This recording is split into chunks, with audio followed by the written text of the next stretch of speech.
Welcome to the Member for Day podcast. I'm your host, Eric Sedrantz, and today we have the executive director of the First Tee of Tampa Bay, Ian Baxter. Ian, thanks for joining us. Eric, thanks for having me. Ian, there are over 150 First Tee chapters, and I've heard through the grapevine that the First Tee Tampa is one of the largest, if not the largest. Is this true? Talk to me about it a little bit. Sure. Yeah. I mean, we're one of 150. I mean, there are certainly a lot of tremendous First Tee chapters around the country. Of We course. are the largest as far as what's called certifying participants. You know, the Mm, kids are kind of put in different categories based on how much a chapter sees them, if it's like a one-time deal or if it's more like a continuous involvement. So as far as certifying participants, we usually reach about 10,000 kids each year. In a wow. bigger picture, we're in essence, every elementary school, public school in Hillsborough County. Wow. So we really have a broad reach of about 80,000 kids or so that we do some kind of impact with throughout the year. So in any single school year, we have programs going on in the phys ed classes of, as I said, 150 plus public elementary schools, another 40 or so public middle schools. And then, of course, we have green grass programs at different golf courses and facilities. I'd say at about 8 different locations in the greater Tampa area. Yeah. Well, Ian, you answered my next question, which was to share some statistics that show the scope of the impact. So you already hit those, but I mean, if you have any more, I'd love to know. So fire away if you have any others. Yeah, those are, I mean, just the kind of the broad brush numbers. And I always like to say, I mean, these are numbers, but they're real kids. And yeah, if you go into an elementary school and you're working with a phys ed class and they're being introduced to golf in First Tee for the first time, it's like everything. Not every kid is going to catch the golf bug the first time. It's more of a fun activity, make the game less foreign to them. Maybe they don't have any parents that play golf or any golf in their life, so it's just a good way to introduce the game. But these are real kids, and eventually, as they kind of move up the ladder with their interest, certainly once they get to the green grass locations, there are ways they can move up from basic lessons to, we have a short course here with par Mm, three. They can kind of play on that. And these are in organized activities. And then they move on to the big course in our teams, eventually play on teenage programs all the way through college. And in fact, this past year, last couple of years, we've given out over $120,000 in college scholarship. And again, nice. that's really due to an incredible volunteer board base that we have that allows us to fundraise and give back to the kids like that. Ian, you've obviously reached a lot of kids in the area. There must be loads of success stories. Are there any that stand above the rest that you care to share? Oh, sure. There's a lot of them. I'll talk one. We have one of our longtime kids. I've been here about 13 years. And I say kids, they're basically grown men and women, a lot of them at this point. So the Geraldine, who I remember coming in as a seventh grader with her middle school program, and she went through the program, went to college, kind of, did some things in the workforce, back to college. She's at nursing school right now, and we help support her through scholarships and also just different ways. And again, this is someone who we're committed to seeing get all the way through. And what does that mean? It just means getting a degree, getting a job, being a productive member of society. And so we don't just, and again, there's no problem with youth programs. When kids get old enough, they move on. And usually youth programs, that's it. It's just a memory and it's a good experience. We try the best we can for the kids who stay with us. We try to guide them through college, always have a place they can come back and work, like in the summer camp or in the lessons, and provide really a safe haven even after the official program ends. So they're kind of always a part of the First Tee family. Yeah, that's wonderful. Ian, I've been told there's some pretty big individuals that are connected to the chapter on the board and are different groups. Would you mind just sharing some names? I think this is all public knowledge. Sure. Yeah. I mean, the first and foremost, I would say, is our board chair is Gary Koch. And if that name sounds familiar, it's a former NBC announcer, longtime player, on the PGA Tour, obviously also on the Champions Tour. And in fact, if you missed it, was the oldest qualifier this year of the Senior PGA Tour. He Wow. qualified, played up in Newport this year at age 72. Um, and I mean, that's his playing career. As far as involvement with the first tee, I mean, you could write a whole biography about that.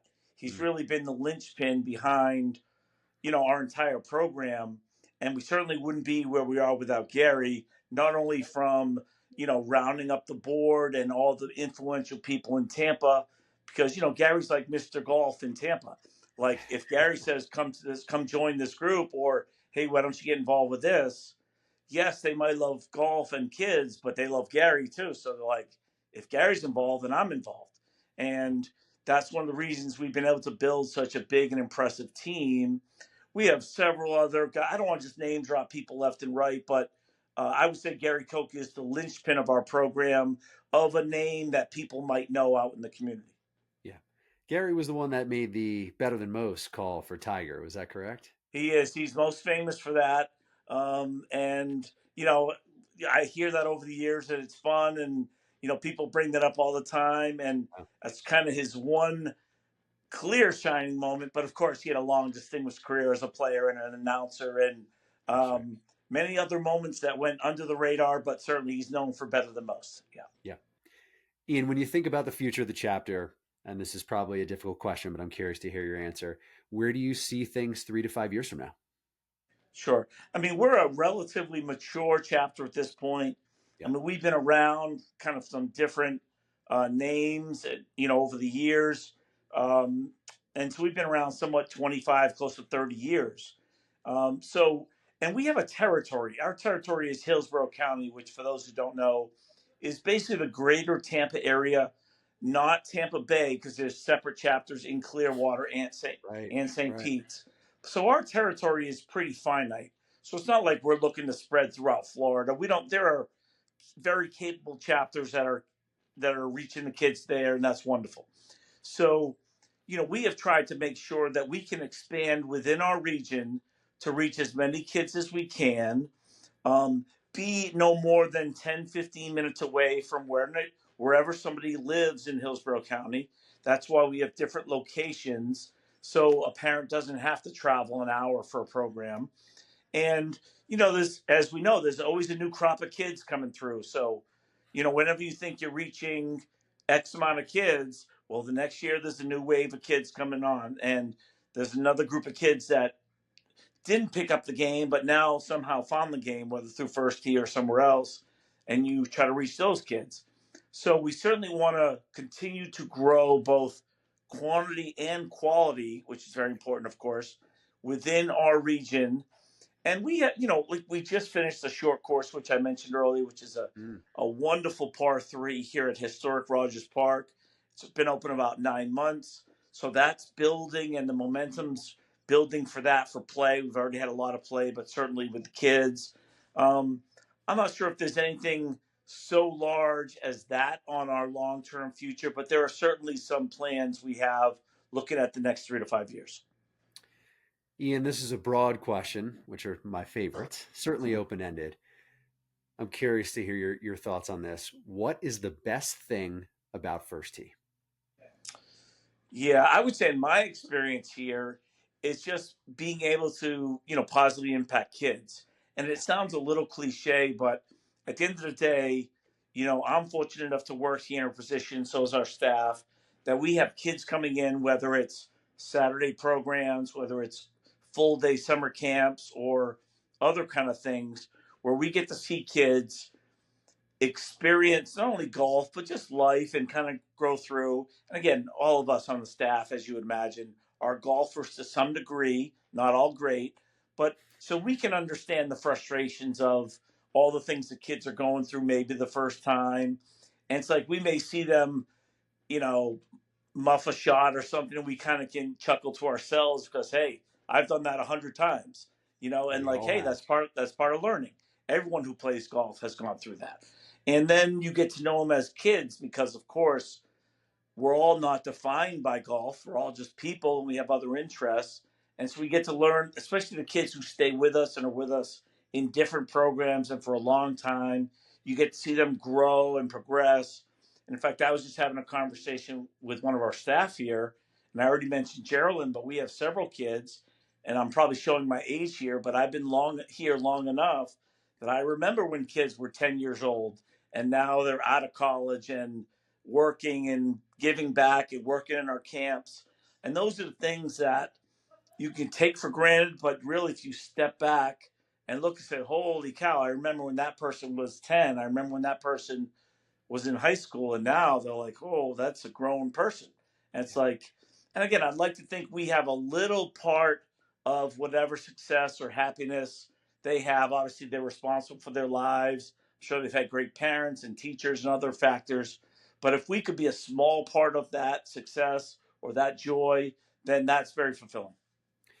Ian, I like how you talked about making it clear that the kids aren't defined by golf. And I think this is something that's, I grew up playing a lot of sports, and golf is the only one that people say that for some reason. I think maybe it's because the game is so difficult and the game is so mental. Yeah. And I think, I think back to the times where I was playing my best and the worst. And I understand that feeling of being defined by golf and maybe shooting a good score and feeling like I was defined in a positive way, or playing bad and feeling like, I'm worthless and stuff. And so, um, I just love that you said that. And B, I wonder how, because it must be so difficult for, especially for younger kids, especially if they start seeing some success, how you are able to sort of guide them and advise them on not allowing themselves to be defined by golf. Yeah, or just, you're not alone in that. I mean, we all kind of have gone through that. All your listeners, I'm sure, if they're golfers, we've all felt that way. You Yeah. play a bad round and you just think, I'm a bad person. It's like, what? Wait a minute. That's No, I'm not a right. bad person. I'm still a good employee. I'm still a good father or son or daughter or whatever it is. Yeah. But it's easy to do that. And again, I guess for us, when the kids come through, and especially they get older, when golf becomes more important to them, yes, we're working with them on golf and we teach life skills and core values and all that. But I think the most important part, if you have coaches, and this could be in any sport, of course, or any activity, theater, music, whatever, if you have good teachers, good coaches who care about you, they don't care about you because you shot one under in a tournament and they try to own you as a player, like, hey, that's my guy because you're one under. It's like, no, that's my guy or my girl, no matter what you shoot. Like, you're part of the team, man. I'm like, you're with us. And if you shoot a bad score, come on over and cry on our shoulder because we've all been there. If you shoot a good score, we'll celebrate your success as well. And it's funny, Eric. I kind of have a saying here, like, we all as golfers, like, even good players, even really good players, I would think professionals, we all have kind of low golf self esteem. Mm. We may have good self esteem in life, but it's like I see people on the range and I look at their swings and they're beautiful and they're striping the ball. And then I'll go up to them and be like, I suck. It's like, what? I mean, and if they can feel that way, then what chance do any of us have? You Yeah. know? And the pros feel the same. They go in slumps and all that stuff, and I'm sure it affects them.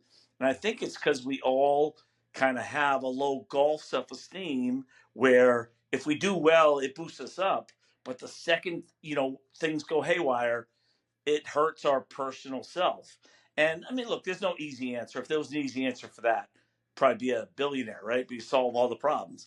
I'm just saying, it's like, as far as the kids go, we just make it. You're not your golf score. You're not your golf skill. The kids who get scholarships with us, for the most part, none of them are playing college golf. We have a Mm. handful that do, and Yeah. if they do, that's wonderful. And if they don't, that's fine too. And we just, they're just people to us. I mean, if you're great in golf, we will celebrate that. But if you're not, we'll celebrate your other life successes as well. Yeah. Ian, very well said. Thank you. Um, we're obviously launching an auction, a member Friday auction in support of the chapter. I know you all are still a little early in the collection phase, but any sort of preview of some golf experiences? I mean, are we going to see some Tampa courses? I'm sure, but probably some national ones as well. Well, I will say, Eric, we purposely put it out to our team to stay away from the local courses because we have pretty good connections here. And Yeah. we have other fundraisers we might utilize, threesomes or foursomes for those.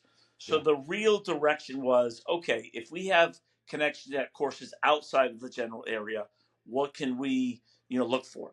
And so our team is out there. We're still a week away from launching. I'm assuming once the auction launches, if a course comes in, you can throw it in there.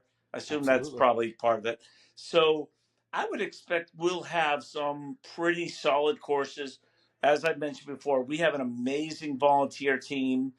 They're pretty much, by the nature of our board and our mission, are golfers to some degree. So it doesn't necessarily mean you have great golf connections, but you're more likely to. And I would just say, check in a week from now and see what we have. But I would be, from what I've already seen, I don't want to give too many previews. I've already seen a couple of really solid ones, and Right. I would expect there'll be some really good ones on there. Awesome. Ian, thank you so much for what you do. Thank you for coming on and chatting with me for a little bit here. And hopefully we'll, thanks to our community's help and the golf community at large, we're going to raise a lot of money for your chapter. Good. Eric, thank you for everything that you do. Absolutely. My pleasure. Appreciate it.